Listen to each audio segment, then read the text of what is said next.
7 to 9 months sick. Couldn't hold my head up. Didn't have no arm function in prison. They didn't do nothing do nothing for me. They did a simple neck X-ray, and said, "We don't see nothing wrong. What do you want us to do about it?" And that was the doctor's exact words to me.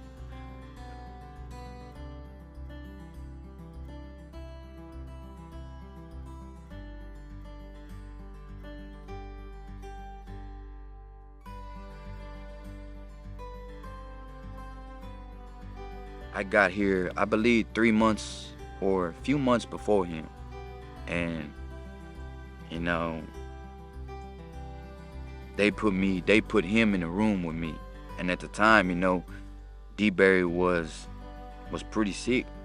Man, I couldn't put my deodorant on. I couldn't put my shirt on. I couldn't hardly put my boots on, put my shoes on and stuff like that. And Pan, and through that right there, man, Pan, he held me together. You know, at the time, you know, it didn't bother me, but it kind of caught my attention. I feel like this is God's, you know, trying to show me something, putting this man in the room with me.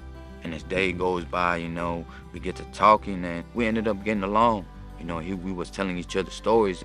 Here I am, 250 pounds plus, and couldn't even get a loaf of bread out the top of the refrigerator. I find in my heart that I started feeling bad, you know, if I get up in the morning and leave and he's struggling, and I feel like I'm not doing my job as a brother, you know. So, in order for me to change my life, I started thinking like it started from somewhere like this. He had to put my shirt on for me. He had to hold my arm up and put my deodorant on for me.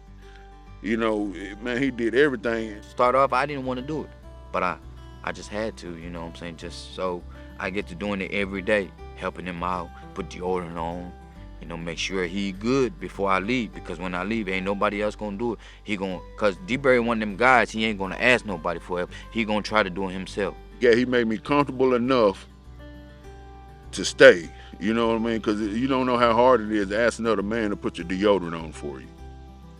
I ain't never told him this, but you know, I had prayed to God, and I thank God for putting him in my room, because I ain't never seen a miracle before. But then I come home from the hospital, then 15 days of some simple psychosteroids, prednisone. My arm function came back, my head popped back up within 15 days, and within 30 days I was clear to start back working out. I seen this guy went from, you know, won't be able to hold his head up to, man, walking around happily like a strong man.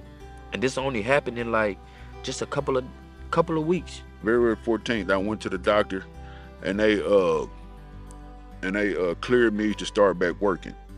And I ended up filling out the application for Cul2Vate, and y'all called me in for an interview, did the interview. And of course, I said I come from a farming background, you know, and it was something that I wanted to do.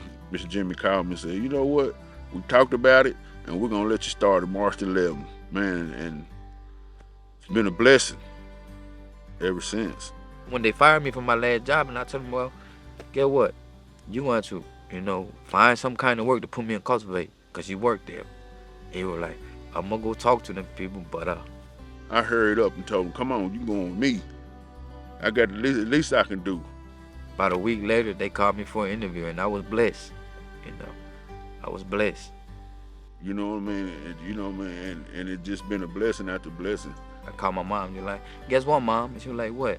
Tell me something good." I said, "Well, Mom, I finally got another job now, and guess what?" She'd be like, "What is it?" "You have no idea what's my new job." She's like, "What is it?" I said, "Farming." She got to laughing. I was like, "Why are you laughing?" She'd be like, "I thought you moved away from it, try to get away from farming." I'm like, "Well, I guess God have my other plans for me." I said, "I don't know what I'd do without him. I wouldn't be sitting right here in this chair right now. I know that, if it weren't for him." We like this. Till death, you know, gonna separate us. But you my friend.